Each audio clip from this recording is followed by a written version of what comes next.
Nah, bro, like give yourself a chance to actually see how far things can go. I get overwhelmed, I stop, and then I rush back into the things, and then it's not perfect. And if it's not perfect, I don't do it. Or sometimes I do it to, get out of that self-sabotaging way and just do the thing. But then I'm like, I don't really like this. I'm gonna put or say something negative, just go ahead and put a yet on the end of that. Like, I'm not good yet, or I'm not good enough yet. You feel me? Things ain't the way I want them to be yet. Not left-handed.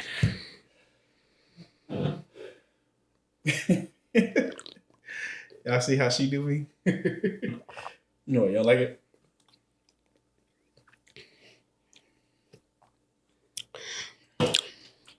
I can get past the unsweetened tea taste. That don't bother me. Okay. It's the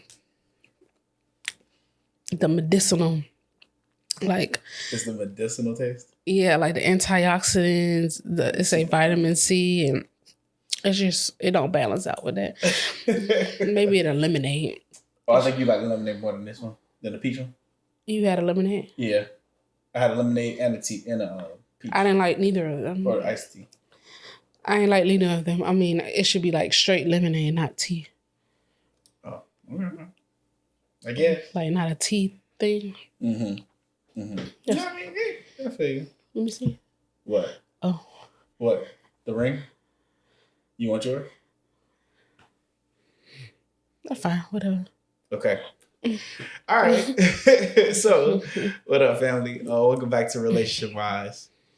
For those who are new here, I'm Terrell, and this is Tasha. So today's episode, we're talking about self-sabotage. Self-sabotage, right? And what is self-sabotage? Yeah, and what is self-sabotage? I'm asking you. I mean, my definition or the textbook definition? Which one you want? The textbook definition. Well, it could be both. Well, let me give my definition and then we'll go to textbook. Right? Okay. Yeah.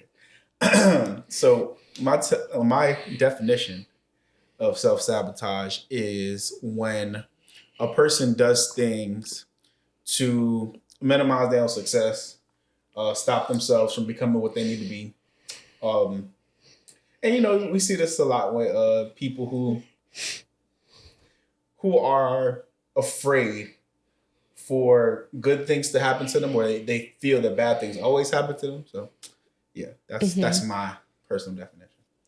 But the textbook definition for self-sabotage is behaviors or thought patterns that hold us back from achieving our goals, right? So some common forms of self-sabotage are procrastination, perfectionism, imposter syndrome, fear of failure, and negative self-talk, right? People tend to self-sabotage as a defense mechanism, fear of change, or staying in a comfort zone since it's safe to stay comfortable, right? Yeah. So, babe, just out of curiosity, why you picked this one? What about this one spoke to you before we get into it? It's just a good topic. But why do you think it's a good topic? Like, what do you feel like you've self-sabotaged before, or do you see a lot of people on social self-sabotage and you just like, Honestly, I just picked a topic and I thought it was good. That people would relate to. Okay. I mean, I feel like I might have self-sabotaged myself, but like, I picked it because I thought it was a good topic. No, yeah. I'm curious. I don't pick everything for it to be relatable to me. Gotcha. I mean, I feel you. I feel that. I feel that. All right. So, babe, why do we self-sabotage? Tell the people.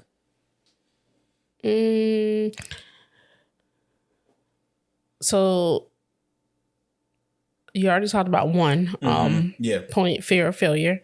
Yeah. Which is avoiding trying to do. What? Hold on. Yeah. Go ahead. Take it down.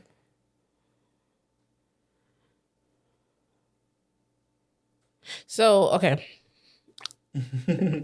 Fear of failure, which is you're avoiding trying to never fail, but ultimately keeps ourselves stuck. Yeah. There's also fear of success. Succeeding can be intimidating because of the pressure it brings. Some people unconsciously avoid success to avoid these pressures. Okay. Perfectionism. The fear of not being perfect. The fear of not being perfect often leads to inaction. If something isn't perfect, we believe it is not worth trying. Yeah, that's I do that one a lot. Low self-worth.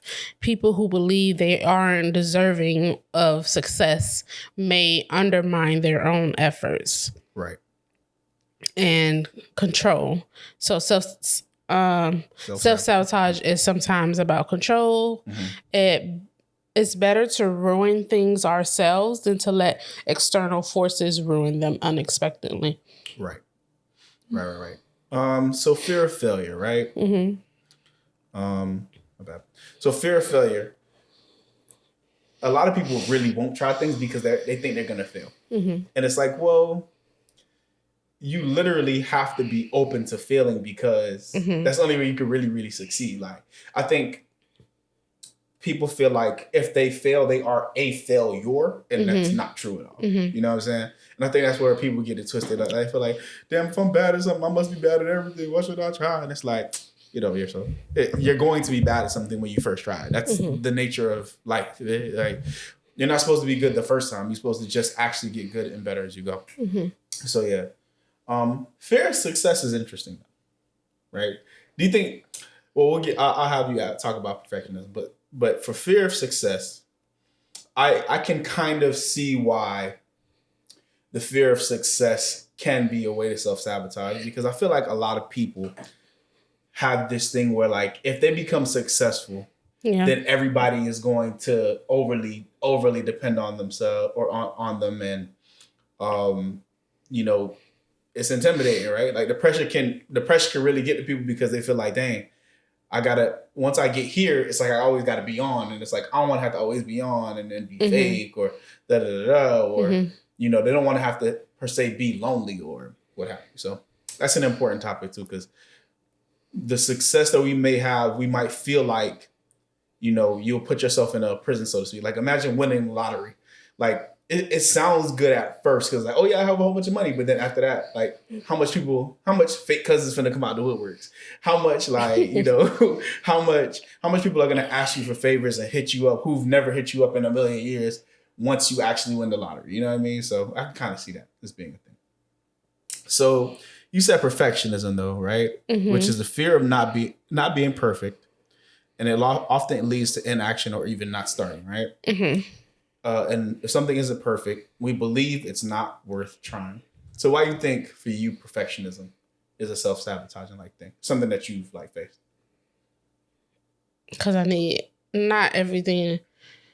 I don't want to say perfect, but like put together. Okay.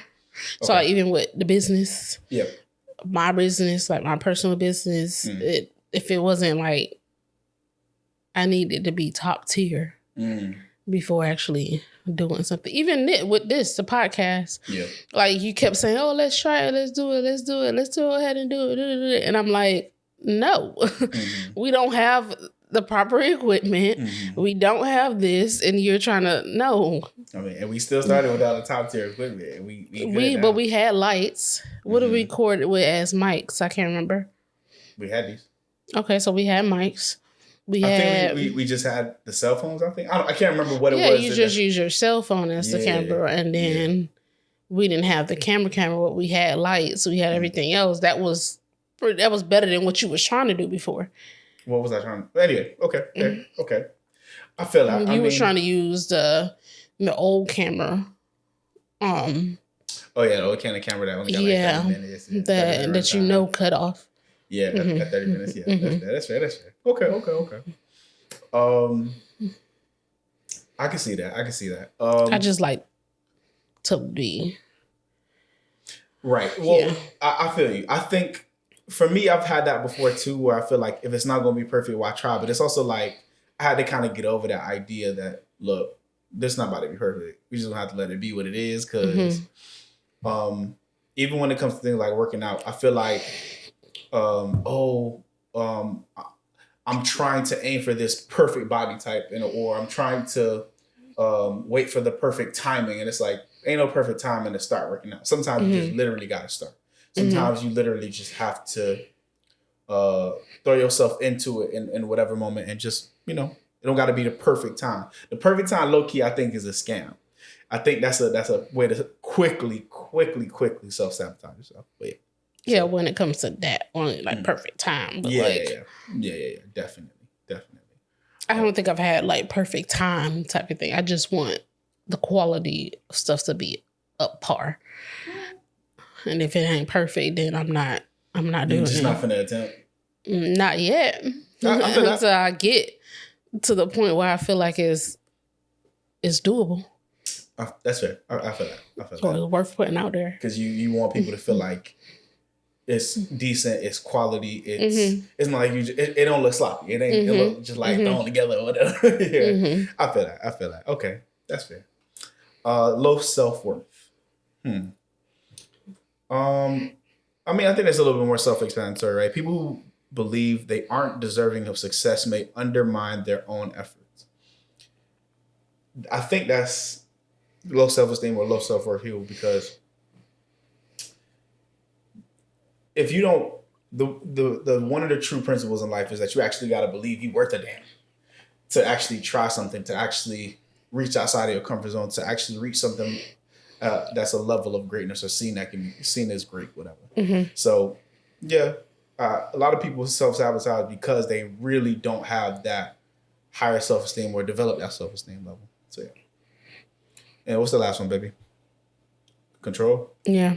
Yeah, so control is self-sabotage. Sometimes people think that it's better to ruin things themselves than to let external forces ruin them unexpectedly. Yeah, I mean, a lot of people like to crash and burn. They like to crash out for themselves, because they be like, you know what? Instead of looking crazy in front of everybody, but like instead of like feeling because whatever, I might as well just do it myself.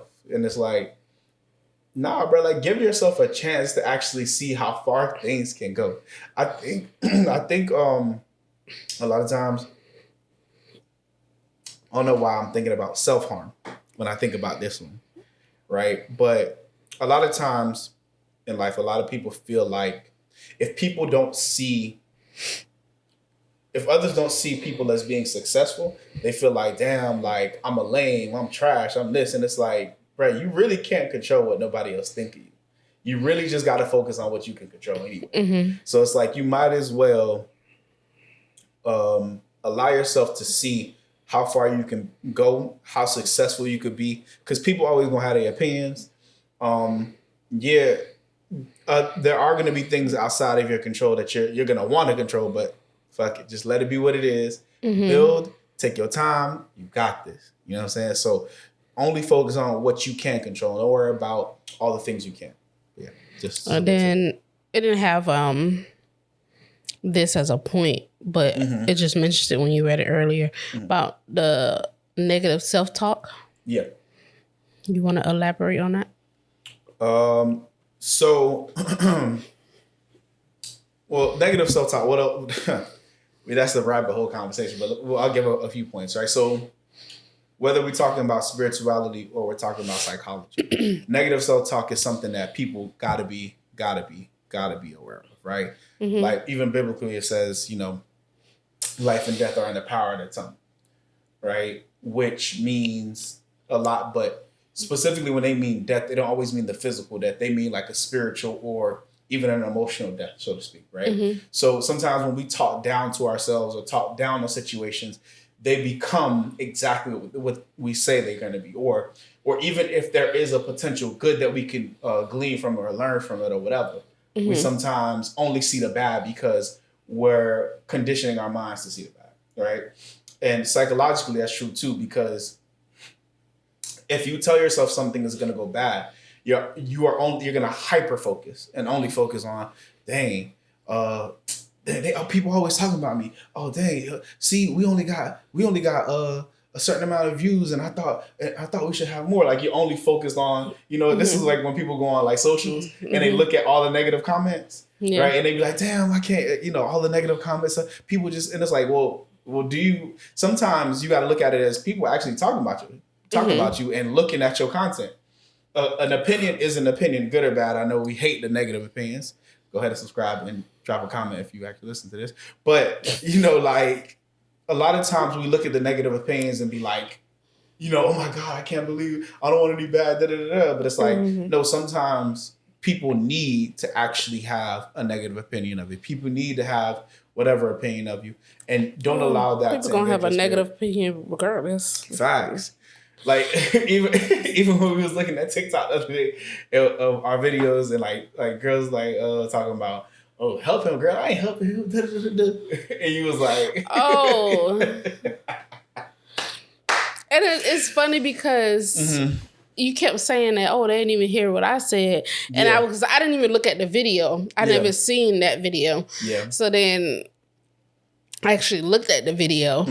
Obviously, what I said came first, and then what you said was supporting of what I was saying. Yeah. Or not, well, it was supporting, but you was giving a more in-depth reason as to why that's correct. Right. And then the person in the comment, it was two people. One said, girl, ladies. And then one said, I forgot what she said. Oh, I'm not finna be supporting on men. And I'm like, at what point did I say be dumb? Like, I don't get it. Right. I just said, like even in the scenario I gave you, if y'all want to go on a date night and he's sitting there working on his business and what you need? You need me to help you do something, get it done out the way. Right. I ain't say build his man from the bottom up. Right. Out of stupidity. Like, come on. Right. Let them have something going on. Let's not be dumb. Right. Let me have something going on for themselves. And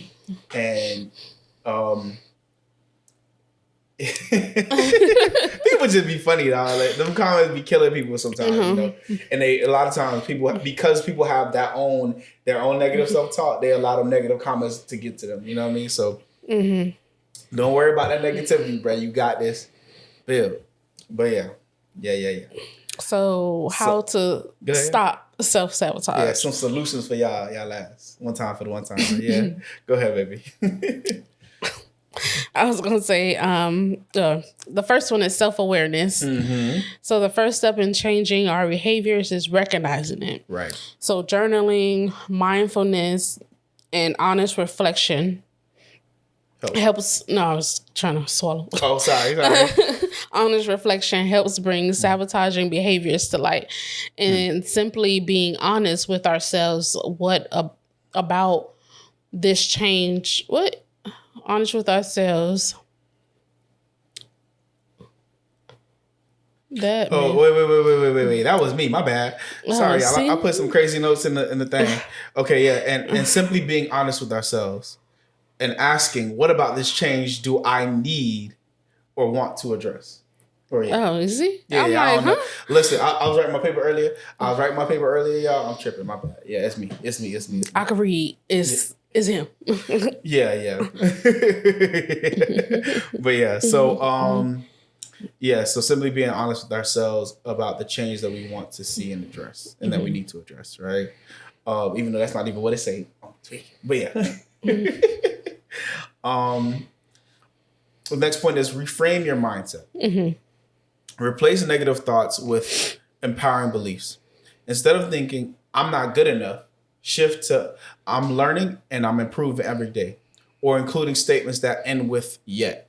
Like, I didn't master yet, or we didn't get the job yet, or... Yeah, a lot of people use that nowadays. Yeah. Like, I love them yet statements. Like, oh, I ain't do this. Yet. Right, you feel me? Get to the yet point, you know what I'm saying? If you're gonna have, because a lot of people always talk about motherfuckers who always say things negative. If you're gonna put or say something negative, just go ahead and put a yet on the end of that. Like, I'm not good yet, or I'm not good enough yet. You feel me? Things ain't the way I want them to be yet. You feel me? The yet always gives and leaves room open for, better to come. So, yeah. Yeah. Go ahead, baby. Break down big goals into small steps. Feeling overwhelmed can lead to not starting. Breaking large goals into smaller, manageable steps that you can achieve over time. I guess you put that there because I don't remember reading this earlier. So if saving $1,000, Then maybe save 25 or 50 per paycheck. Because you didn't. Yeah, because you trying to do your verbatim. My bad. I mean. Yeah, it was your thought. So I thought you was going to say it. Oh, no, you good.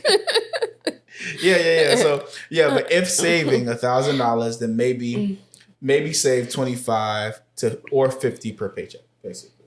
Right? So, yeah. So if the goal is 1,000. Yeah, if the goal is to save 1,000 total, start with saving 25 or saving 50 per paycheck, something small that's more manageable. Because a lot of times, we try to think of, damn, I need to save that 1,000. Then how can I get to 1,000? No. Start with your $20. Start with that 25. Start with 50. And work your way up. I feel like I do that. Well, not the whole money thing, but like the big goals into small steps. Yep. Sometimes I tend to like think of things that I want to do, and when I jump right into it, it becomes overwhelming. So then I have to tell myself, okay, stop, take a step back. We ain't got to worry about this right now. Right. It's not important. Right. Let's drop it for today, because then I'm like, it just becomes too much, and then my mind starts spiraling, and I'm looking up 20 different things at one time, and then it's just stop. Right. Okay. I do that with the business a lot. So then I just. They loud as hell outside if y'all can't hear that. But yeah, go ahead. Sorry. And then I do that with the business a lot, so I have to focus on one product at a time. Right. Perfect one product and not try to do multiple things at once. That's what I did in the beginning. I tried to do 2 products. Well, how many products, whatever, at once. But then I felt like, in my mind, this is the self-sabotage in me. If it wasn't perfect, it wasn't to my standards that I needed it to be. So then what I did was I stopped the business, shut it down for a while. Then I started to do things to perfect things that I thought the standard was for me. So instead of, I know how to do a website, but instead of me stressing myself out to do my own website, I said, forget it. I know somebody who knows how to do a website. I'm going to just pay them. I done got the time. So that's why I paid them. They did that. They did the business cards. That was it. Right. Now, all I got to do is focus on my product. Once I focus on my product, I moved to the labels. That took me a while to figure out the design of the labels that I wanted to do. But then I perfected it. That was another thing I struggled with in the past. I'd be like, oh, just throw a label on it. And then I didn't really like it. And I'm like, no, I can't just do that. This is ugly. But now I'm at a point, but even though the business is not really up and running right now, but because I feel like mentally I'm back in that stage where I love my website. I love my business cards. I love my labels. Yeah. But I don't love the product. So now I'm mentally, I haven't even started yet, but I'm like, I'm in the process of trying. I have to start revamping my product. So that's my whole spiel on self-sabotage for me, because that's my brain be taking me. I get overwhelmed. I stop. And then I rush back into the things, and then it's not perfect. And if it's not perfect, I don't do it. Or sometimes I do it to, get out of that self-sabotaging way and just do the thing. But then I'm like, I don't really like this. Why did I do this? So then business shut down. That's it. We're done. Now I see why she chose this topic. Or I see why her subconscious chose this topic. But my subconscious. Because it was a list of topics that I had to choose from. And then once I read that, I was like, Yeah. Because I can see that. Yeah, so that was my rabbit hole. Listen, and go off on your tangent because it's necessary. I think a lot of people can relate to that. So, but I feel like have that now. I might have had it in the past with music, especially, but even now, I figured out my system, my routines, the way I do art and do creative stuff. It's like you gotta come up. You gotta just come up with your own structure. So I would say for you, well, I know what I'm gonna do to fix it, but because the last time around I came up with 2 products, I'm gonna jump it down to 1 and focus on that one. Really, just focus and dive into that one product. Yeah. Make that one really, really good, and then and that's well, you know, because I started making some new stuff, and it came out. The texture came out unexpectedly. It like different than what I expected, but listen, I mean, it worked. Hey, listen, I understand the whole concept of like body butter creams and da da da da. But the shit you got in the room, crack. All right, I'm just saying, at least in my opinion. Okay, so yeah, I fuck with that texture. I fuck with that. That's the bag. Just saying. Okay. So, Anywho. Back to self-sabotage, and then why we trying to stop that. All right, so some more solutions. So set realistic expectations. Understand that progress is a process, not perfection. Celebrate small wins and recognize that failure is part of growth. Right. So, for example, you can run for 30 seconds to a minute. Right. Instead of trying to run that full mile, so to speak. Breaking it down into smaller chunks, but understanding like, hold up. Let's have a real, actual, realistic expectation for ourselves. Because we like she was saying, sometimes we get overwhelmed with some of the things that we're doing. So, realistic expectations is the best, right? Yeah. Or another example is reading 5 or 10 pages of a book instead of trying to read 20 pages each day. You know what I'm saying? Like, when we have those realistic expectations or we put in those small reps, it feels like we're like at least achieving something as opposed to achieving nothing. Right. A lot of times we be thinking, oh, I want to do all of these different things. And I got 10 different ideas. And then from them 10 ideas, you get decision fatigue. You like, should I do A? Should I do B? Should I do C? Should I do D? And then you're like, and it's like, just chill. Give yourself 1 or 2 options and make them simple options, and then just start there and keep going. Start there and keep going. So yeah.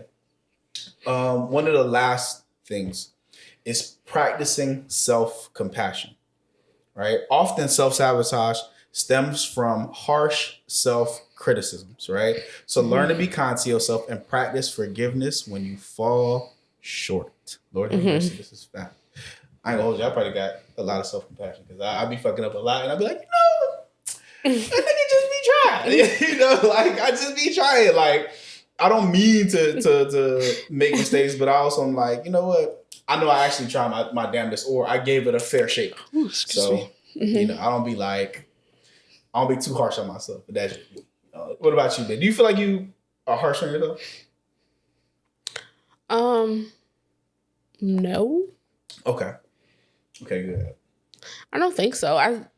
It's the only reference I really have to go off is the business. I'm not harsh on myself because I could be like, dang, I ain't doing nothing right now with the business. Like, blah, blah, blah. But I'm like, at least I'm trying. Right. Like, Right. What about any other goals, like workout goals or eating goals or? Okay. Good. Because I'm always curious to know, like, what type of self-talk you really got. Like, I think I have a good gauge because you're my wife, but I also just want to know. So, yeah. All right. So, I guess you can finish up with So, I guess this is taking accountability. So, share your goals with a trusted friend, partner, or coach who can help keep you accountable. Right.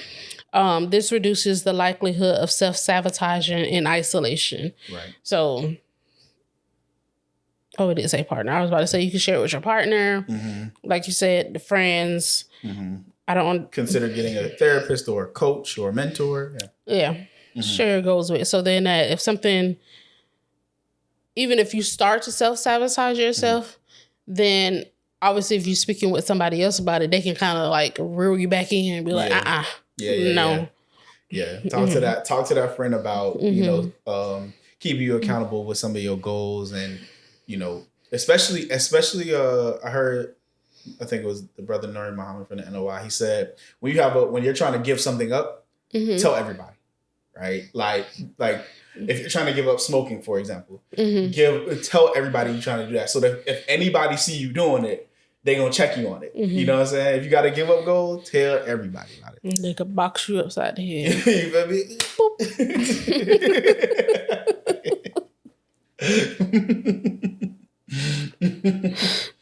Right. But yeah, so it's always important. Just always having an accountability partner is low key, high key, and Infinity Stone. And then in the comments, tell us what you are self-sabotaging yourself on. Yes. And drop a comment below. What are you self-sabotaging in your life right now? And what you need to give up? Like, let us know. Let us know. You know what I'm saying? Because I feel like, a lot of people, I think people walk around with maybe they're a perfectionist.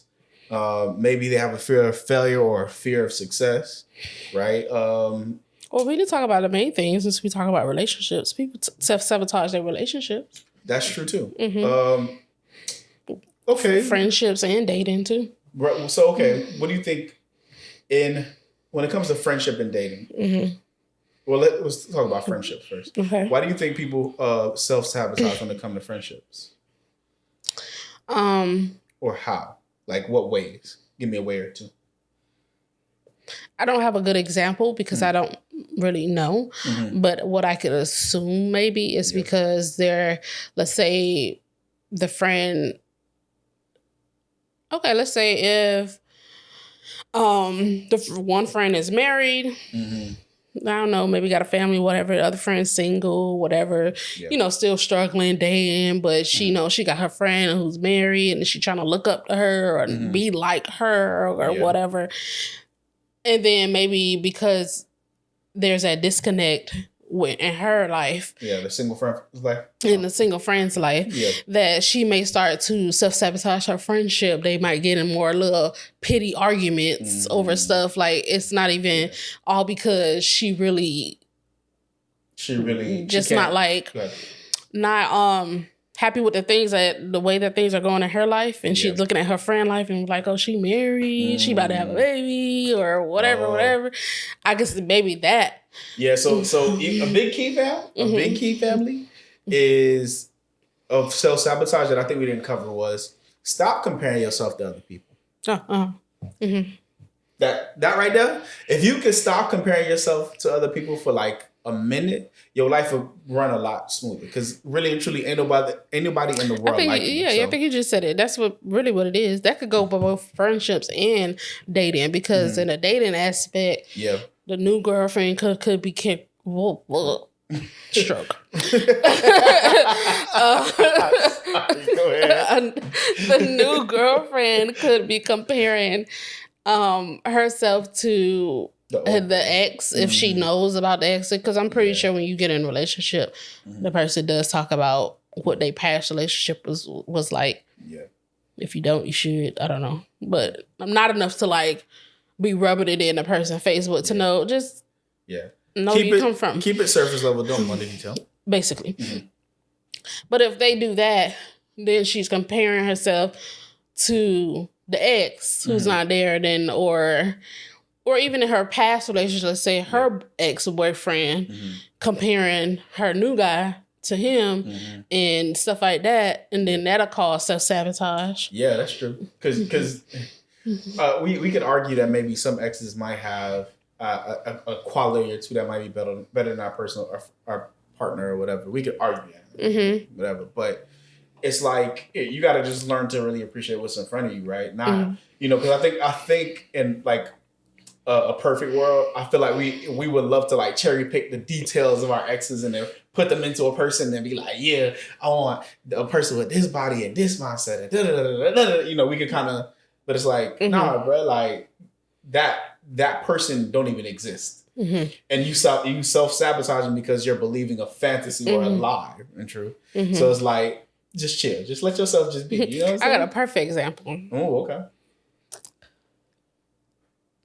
I ain't gonna say names, but remember that one of my exes, he married now, kids, whatever. And when he was dating his wife, she had a problem with him talking to me. Yeah. But mind you, me and this person, we dated through high school. And I think around college, whatever, we broke up. So we were close. I knew his family, he knew my mama, whatever. We didn't really talk that much after our breakup, but I did reach out once his, I think his stepdad died. Okay. And he looked up to his stepdad as his dad because his dad was passed away when he was younger. Okay, gotcha. So I reached out, whatever, and then he, of course, once I reached out, and we started, how you doing? How your family doing? Blah, blah, blah. Yeah. And I already knew he was dating this girl. I didn't really care. But what? I don't really care. It's just the way it rolls off your tongue. I didn't really care. Like, it wasn't like I was trying to get back with him or nothing like that. I was just reaching out, being concerned. Right. And then, but of course, being the type of friendship that we did have, he started telling me about his relationship and how it would be times where she would see that I was messaging him or texting him. I don't think I had his number at the time, so it might have been like a message on social media or whatever. And she would be tripping, and he would call me and be like, "Oh, she tripping," and like it would be times where I was at your dad's house. Oh yeah, I think you told me that. Yeah, and he called me and was like, she like tripping and then she like, and then she left her a good job or something. And it was just like, she was self-sabotaging her stuff because she was so much concerned about the fact that I was talking to him. So we just said, you know what? I fucks with you, but for the sake of our friendship and then your relationship, we just gonna stop talking. Like, that's what it is. Because you didn't mind that we kept in touch. Right. But she had a big problem with it. And she was about to miss her relationship because I was telling her work it out. It's not like I was telling the man to leave her. Right. So yeah. Whatever. So we'll talk every now and then. I think maybe recently I told him happy birthday. I haven't spoke to him in years. I was like, oh, happy belated birthday. Because I remember his birthday, the day of his birthday, but then it slipped my mind and sent him a message. But I sent him a message like 2 days later. Said happy belated. He was like, oh, thank you. Yeah. So I can see that. I think a lot of times people do self-sabotage because of reasons like that. That makes a lot of sense because people, I don't know what it is, but people really don't accept things as they are. They expect things to be what they want them to be, and I think that right there be killing. That I think that's one of the biggest uphill battles people got. Because like, come on now, life barely ever goes the way you want it to. So why are you tripping when it don't go your way? Like, just let it be, let it rock. It is what it is. And just keep that whole pushing, man. You tripping. You know what I'm saying? So yeah. So I want to close it off on this Reddit post that I saw because I was looking up like stuff about self-sabotage. I don't know if you want to look at it real quick. I mean, I'll look at it. So let me read it real quick, family. So it says, the topic says, am I self-sabotaging? She's like, hi, I have a problem. My friend told me she thinks I'm self-sabotaging. Every time I hang out with new people, I feel like they don't like me if they don't look interested in me or laugh at my jokes and stuff like that. And she thinks most of the times it's just in my head, but I can't help it. I feel like I talk weird and wrong, and I get anxious around new people. Sometimes even old people from my life. Sometimes I'm so alive and bubbly and funny, and then with other people, I'm just the opposite. Like I'm 2 or 3 different people. I have had few friends, and I feel it's because I don't know how to stand out and how to talk to people around me. I'm scared. Sorry for the bad English. If you can help me, it's funny because as I was reading this, I was like, it sounds like she's from like a foreign country, and she probably like either has friends in America or in English speaking country, or whatever. So I feel like half the time when we be talking to people, we be like in our We be in our own head about a lot of stuff. Mm-hmm.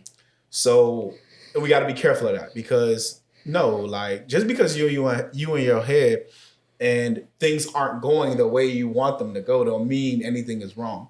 They just not going the way you want them to. Like, and maybe you have to probably like, just work on some of your social cues or actually not trying to force a joke to be funny or thinking that people should have a similar sense of humor to you. But like, yo, like, let me just actually just be comfortable being this version of me.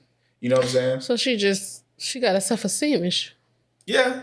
Because she said she feel like she talk weird and being anxious around new people, that's normal. That's every person thing. Yeah. But she more subconscious about her inability to probably speak English properly. That and I think without a strong accent, maybe. That and probably even just connecting with people. I think we feel like whether it's friendships or relationships, it seems like whenever we talk to people, it's almost, it should be almost like an instant connection. And it's like, yeah, bro, but you just met them. They're still warming up to you, and allow that warm up process. Like, you know what I'm saying? Like, how long it take for an oven to warm up? A minute. Like, let shit work. Let shit be what it is.